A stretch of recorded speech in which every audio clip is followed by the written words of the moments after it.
नमस्कार, स्वागत है आपका हमारे इस YouTube चैनल पर। मैं मुनमुन श्रीवास्तव आपका हार्दिक अभिनंदन करता हूं। ड्यू पासिंग क्राइटेरिया को लेकर अब तक हम 2 सीरीज़ कर चुके हैं और आपके सवालों की जो है वो झड़ी लगी हुई है। कुछ और सवाल हमने एग्ज़ाम ब्रांच को भेजे थे और हमारे साथ आप देख रहे होंगे स्क्रीन पर मौजूद है ड्यू के एग्ज़ाम ब्रांच के OSD प्रोफेसर अजय अरोड़ा, और आज उन्हीं सवालों के जवाब देकर स्थिति को स्पष्ट करेंगे। और ये session regular, SOL, NC web तीनों के UG स्टूडेंट्स के लिए अप्लाई होता है। स्वागत है प्रोफेसर अरोड़ा हमारे चैनल पर। नमस्कार एंड धन्यवाद मुनमुन जी। आपने कुछ हमारे विद्यार्थियों की क्वेरीज़ को मेरे आगे रखा। मैं एक एक करके कोशिश करूंगा कि उनकी क्वेरीज़ का जवाब देके उनकी जो जिज्ञासा है उसको हम पूरा कर सकें।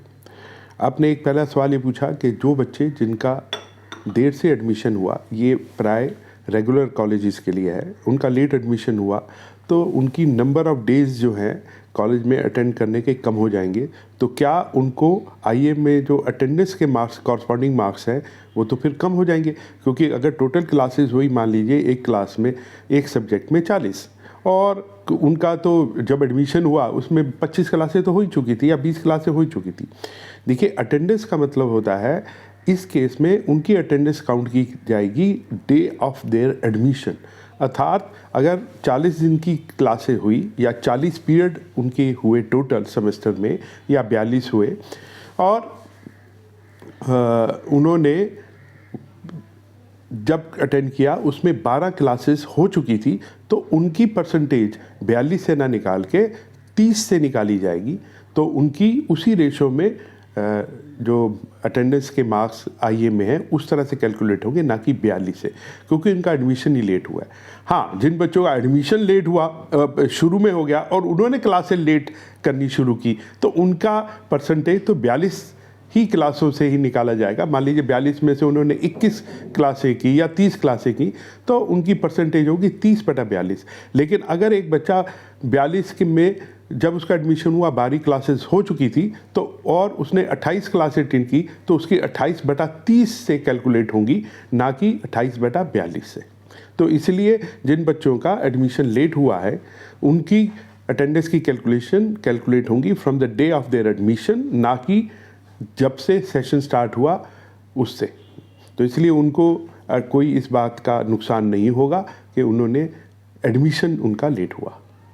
एक सर मेरा सवाल जो स्टूडेंट्स का है वो ये है कि थ्योरी में अलग पास होना है, और देखिए, ये मैं अब आपको बता देता हूँ। अगर आपने देखा होगा अंडर NEP, और ये प्राय हमारे CBCS LOCF के लिए भी ट्रू है, कि एक पेपर जिसको उसके पेपर के टाइटल के आगे हम एक वर्ड लिखते हैं UPC, जो कि कहलाता है यूनिक पेपर कोड।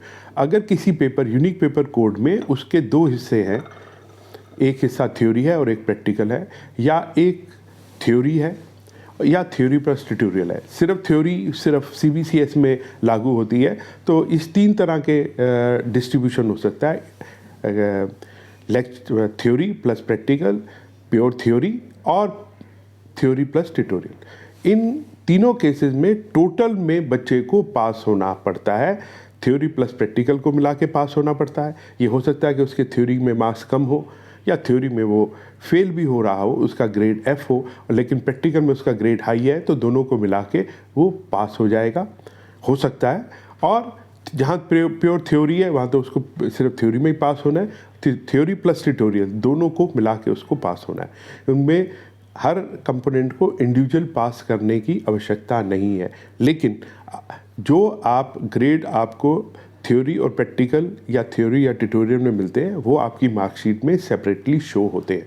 लेकिन जो नेट ग्रेड है वो बताता है कि आप इस पेपर में पास हैं या नहीं। अगर नेट ग्रेड आपका F है तो आप उसमें फेल है। अगर नेट ग्रेड आपका F ना हो के D, C, B, A कुछ भी है, तो आप उस पेपर में पास हैं। तो दोबारा बता देता हूँ कि ट्यूटोरियल प्लस थ्योरी मिला के या प्रैक्टिकल प्लस थ्योरी मिला के उनको पास होना है, ना कि दोनों में अलग अलग पास होने की आवश्यकता है। एक क्वेश्चन आपने ये पूछा कि बच्चा पास हो गया फर्स्ट सेमेस्टर में। देखिए, जब फर्स्ट सेमेस्टर में वो पास हो जाता है तो उसके एंड में हम एक वर्ड लिखते हैं SGPA। इसका मतलब है सेमेस्टर ग्रेड पॉइंट एवरेज। और जब वो दोनों सेमेस्टर कर लेता है तो जो एवरेज निकलती है फर्स्ट और सेकंड सेमेस्टर की, उसको हम क्यूमुलेटिव ग्रेड पॉइंट एवरेज कहते हैं, उसको CGPA कहा जाता है। और जब उसके ग्रेजुएशन की डिग्री पूरी हो जाती है, ठीक है जी, तो हम उसके अंदर ग्रांट CGPA कहते हैं। लेकिन अंडर NEP ये हो सकता है कि विद्यार्थी फर्स्ट ईयर के बाद जाना चाहे, तो इसमें हम थोड़ी सी करेक्शन कर देंगे आने वाले टाइम में कि जो उसकी कंबाइंड CGPA है फर्स्ट और सेकंड सेमेस्टर की, उसको अगर आप 10 से गुना करेंगे तो आपकी परसेंटेज निकल जाएगी। तो हर सेमेस्टर में आपको SGPA मिलेगा। फर्स्ट और सेकंड सेमेस्टर को के SGPA की एवरेज को CGPA कहा जाता है, और उस नंबर को आप अगर 10 से गुना कर दें तो आपकी परसेंटेज निकल जाएगी। आपने एक क्वेश्चन ये भी पूछा कि विद्यार्थियों को लगता है कि हम जब रेगुलर में स्टूडेंट होते हैं तो शायद उन स्टूडेंट्स को कोई IA में एडवांटेज होता है और जो NC वेब और SOL में होते हैं उसमें नहीं। ऐसा बिल्कुल नहीं है। हाँ, इन दोनों में क्योंकि मोड ऑफ टीचिंग जो है वो अलग होती है। रेगुलर बच्चों की पूरे हफ्ते में 6 दिन में पूरी क्लासेस डिस्ट्रीब्यूटेड होती हैं, और NC वेब में सिर्फ एक दिन प्राय उनको बुलाया जाता है कॉलेजेस में लड़कियों को। और SOL में तो वो भी आवश्यक नहीं है कि आप अपने स्टडी सेंटर जो दिल्ली के हर कोने हर कॉलेजेस में हैं उसमें क्लासें अटेंड करें, ये उनके लिए आवश्यक नहीं है। लेकिन जो भी मेथड IA का है SOL में या रेगुलर में, वो उसमें कोई भी स्टूडेंट को उस चीज़ का एडवांटेज नहीं होता कि अगर आप रेगुलर में होते हैं तो आपको एडवांटेज है। हाँ, उस 25% का डिस्ट्रीब्यूशन बदल जाता है। जहाँ पे रेगुलर है तो उसमें 5% जो है वो आपका कंपोनेंट जो है वो अटेंडेंस से आता है, जो कि SOL में नहीं होता। अदरवाइज वही 25% IA रेगुलर में है, वही आपकी SOL में है। हाँ, उनका तरीका अलग है क्योंकि वहाँ अटेंडेंस होती है और SOL में अटेंडेंस नहीं होती। इस बात का कोई डिफरेंस नहीं होता कि आपने IA रेगुलर में अटेन की है या आप SOL के स्टूडेंट हैं। तो मैं दोबारा आपके माध्यम से बताना चाहूँगा कि IA का कोई एडवांटेज किसी भी मोड ऑफ स्टडीज़ से उसका कोई रिलेशन नहीं है। एक क्वेश्चन आपने ये भी पूछा कि BA program particular under NEP, तो मैं आपको NEP के अंदर BA प्रोग्राम का स्ट्रक्चर बता देता हूँ। और ये स्ट्रक्चर जो है अगर देखा जाए तो वो हर NEP का प्रोग्राम है, चाहे वो ऑनर्स कह दीजिए या प्रोग्राम कह दीजिए या आपका BSc प्रोग्राम कह दीजिए। BA प्रोग्राम में आपके 2 डिसिप्लिन होते हैं जिसको हम कोर A और कोर B कहते हैं। मान लीजिए मैं एग्जांपल लेता हूँ, हिस्ट्री और पॉल साइंस। तो आपने कोर A में हिस्ट्री है, कोर B में पॉलिटिकल साइंस है। आप ये भी मेरे से पूछते हैं सर ये पॉलिटिकल साइंस हिस्ट्री है या हिस्ट्री पॉलिटिकल साइंस है। इसको हम नॉर्मली अल्फ़ाबेटिकली रिप्रेजेंट करते हैं नॉर्मली। तो कोर A में आपने हिस्ट्री ले लिया, कोर B में आपने पॉलिटिकल साइंस ले लिया। अब आपको तीसरा पेपर इन दोनों में से एक लेना है, तो आपने उसको हिस्ट्री ले लिया। मान लीजिए ये आपकी चॉइस है। तो कोर A में आपकी हिस्ट्री है, कोर B में पॉलिटिकल साइंस है। जो तीसरा पेपर कोर है इसको हम कहते हैं A2 या B2, वो आपकी मर्जी, आपने इसमें हिस्ट्री ले लिया। जो आपने ये चुना वही आपका फर्स्ट और सेकंड सेमेस्टर में रहेगा, आप इसको सेकंड सेमेस्टर में नहीं बदल सकते। जो कोर A है या कोर B है इसको हम कहते हैं non major oblique minor subject, और जो आपका कोर A2 या B2 है जो आपने अभी हिस्ट्री चुना है उसको हम मेजर कहते हैं। लेकिन आपने ये पाया 1 साल पढ़ने के बाद, यानी 2 सेमेस्टर हिस्ट्री पढ़ने के बाद आपको लगता है शायद मेरे को पॉलिटिकल साइंस में मेजर लेना चाहिए था, तो आप सेकेंड ईयर में आके अगर चाहें तो जो आपका A2/B2 जो आपने फर्स्ट ईयर यानी कि दोनों सेमेस्टर 1 और सेमेस्टर 2 में हिस्ट्री लिया था, आप सेकेंड ईयर में अर्थात थर्ड सेमेस्टर और फोर्थ सेमेस्टर आप पॉलिटिकल साइंस में बदल सकते हैं। लेकिन जो आपने बदल लिया वो थर्ड ईयर यानी सेमेस्टर 5 और सेमेस्टर 6 में वही रहेगा। एनईपी में। अगर आप फर्स्ट सेमेस्टर से ही आपने मेजर हिस्ट्री लिया है, आप सेकेंड ईयर में भी हिस्ट्री ले सकते हैं, लेकिन और थर्ड ईयर में भी ऑटोमेटिकली हिस्ट्री होगा। लेकिन सेकेंड ईयर में आपको ये मौका दिया जा सकता है, यानी कि सेमेस्टर 3 में अगर आप हिस्ट्री मेजर को बदल के पॉलिटिकल साइंस लेना चाहें तो वो आप ले सकते हैं। सर यहीं पर एक एसओएल के स्टूडेंट्स का सवाल है, क्योंकि उनको एक मौका मिलता है रेगुलर कॉलेज में माइग्रेशन का, जब वो सेकंड सेमेस्टर कंप्लीट करते हैं, सेकंड ईयर में जा रहे होते हैं। हाँ जी। तो तब तक उनके 14 पेपर क्लियर होने चाहिए, या अगर एक आध रहता है उसके बाद भी उनका माइग्रेशन हो जाएगा? देखिए, ऐसा है कि इसके बारे में मैं कुछ ना कहूँ तो है, ये बहुत सिंपल सा प्रोसेस है माइग्रेशन का।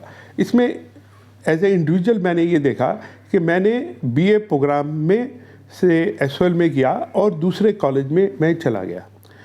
तो जाने से पहले, माइग्रेशन में जाने से, जिस कॉलेज में आप जाना चाहते हैं और मान लीजिए उस कॉलेज में आपको माइग्रेट करने के लिए वो हाँ भी कर रहे हैं, ये देख लीजिएगा कि जो आपके बीए प्रोग्राम के सब्जेक्ट कम्बिनेशन है वो वहाँ पे हों।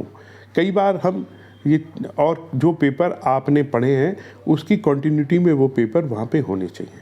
तो ये एस्पेक्ट स्टूडेंट को बहुत ध्यान रखना चाहिए। एक दो केसेस हुए कि उनका माइग्रेशन हो गया और फिर अल्टीमेटली वो बाद में पाया गया कि वो पेपर उस कॉलेज में नहीं थे जो एसओएल में थे, तो उसमें बच्चे को थोड़ी सी परेशानी हुई और उसको वापस एसओएल जाना पड़ा।